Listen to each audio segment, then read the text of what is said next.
Falei, não era minha, eu não gostava, não tinha essa aptidão para estudar. Respeito muito os engenheiros, acho que eles são muito necessários, né? E hoje, cada hora mais eu respeito essa profissão, né? Que é bonita pra caramba, mas Uhum. eu não era para mim, né? Então, assim que eu pude, né? Na primeira oportunidade que eu tive, ainda fazendo pré-sair do estágio, eu fui eu me joguei. Eu fui abrir loja de som de carro. Era o que eu, na época, eu gostava. Já meu pai me ajudou a comprar meu primeiro carrinho. E eu gostava de som, né? Então, e como é que compra som de carro? Naquela época era muito caro, não tinha que ver. E eu comecei a gostar, gostar, gostar. Comecei a aprender a instalar. Falei, vou abrir uma loja de som de carro. Então, eu fiquei especial. Era uma loja especializada em som para competição, que eram poucas que eram especializadas, né? E acho que tinha duas ou três na época em São Paulo, grandes, saíam em revistas. Nessa época tinha um campeonato para ver qualidade de som.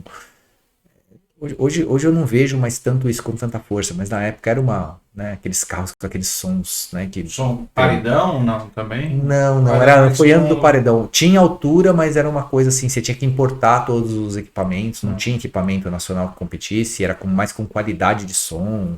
Tinha vários campeonatos mesmo para você ver Era aquela época boa da Pioneer, não? Pioneer, É. Rockford Fosgate, Rockford Gate, um negócio assim, Rockford Fosgate, Ah. eram Alpine, acho que tinha alguma coisa assim também, Hum. e, e tudo vinha de fora, né? Nada, tudo era importado. Então eu tive já a oportunidade de ver quão difícil era você trazer as coisas, importar, pagar imposto e vender no mercado brasileiro e ainda sobrar alguma coisa. Todo mundo achava caro, mas vou te falar que o caro é pagar imposto, né? Você paga os É. impostos para depois ter. Para pagar o que o imposto deveria te dar, né? Exato, exato. E tu tinha quantos anos com essa loja? 19, 19 Não. anos. Nessa época, rapaz, eu fui do céu ao inferno, né? Porque eu comecei a vender bastante, a loja começou a ter um movimento bom. E era uma época que se aqui no Brasil não tinha cartão de crédito que fazia isso. Eu lembro que era o cartão de crédito que você passava na maquininha, né, cara? Uhum. Já tô falando mais ou menos a idade. Aí hoje, se eu der uma maquininha para uma pessoa de 19 anos, ele não sabe o que fazer com ela, mas naquela Ah. época era um papel carbono, você passava, mandava para a operadora para poder pagar. Mas o cartão era quase nada, dificilmente alguém pagava com cartão. Uhum. Era cheque predatado, Ah. né? Até posto de gasolina você tá cheque predatado. Era um Era. negócio de e aí foi. Eu comecei a pegar muito cheque predatado e fazer. E aí fazer o factoring com o próprio banco, né? Uhum. Chegou uma hora que os cheques começaram a voltar e como eu tinha feito um giro. Nesse giro, na hora que foi, a boca do leão abriu. Eu falei, nossa, eu tô devendo mais pro banco do que eu tô recebendo. E aí eu quebrei. Eu Faz lembro, parte. eu lembro até hoje quando Quantos anos? eu já tinha 20, quase 21, mais ou menos essa época. E foi quando eu realmente sofri na pele, né? Acho que muito empresário hoje, vou dizer que não são poucos. Ver o carro que eu tinha, que era um leasing na época, o dólar aumentou e eu tendo que entregar meu carro. Eu vou te falar que isso doeu. Doeu porque eu tive que fechar a loja, Uhum. devendo para fornecedor e tendo que lidar com aquilo, as ligações de cobrança, tendo que dar satisfação, né? Porque, poxa, mas eu tava bem, eu tava, né? Pra minha época, do que eu tinha, né? Na minha idade, eu cheguei a falar, nossa, eu cheguei a pensar que eu tava quase rico, mas realmente o tombo foi muito maior.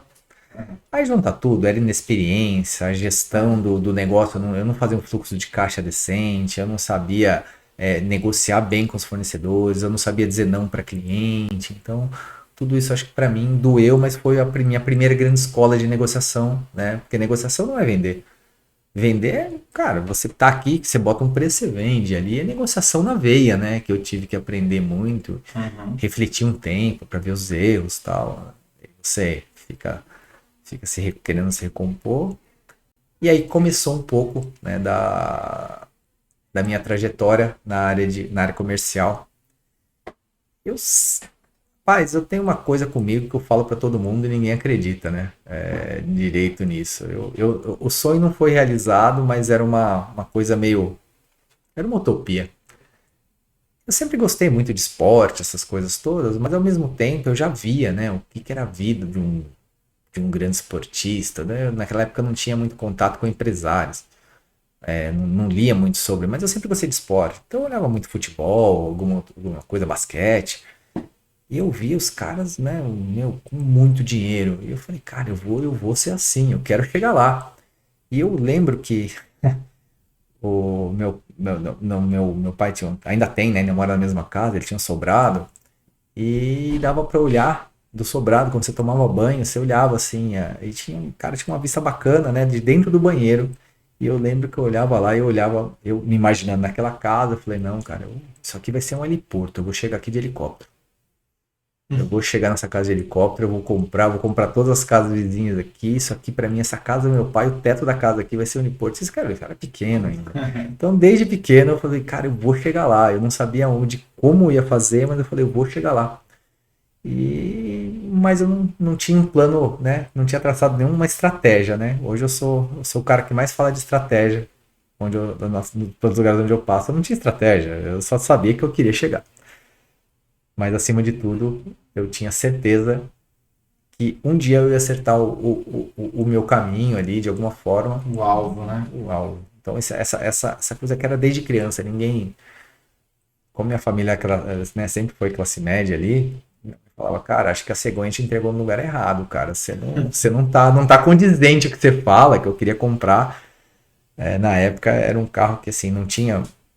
Depois dos anos 90 começou a vir carro no Brasil, mas na época o que tinha de um carro assim esportivo, o mais próximo que chegava de um carro esportivo era um Puma.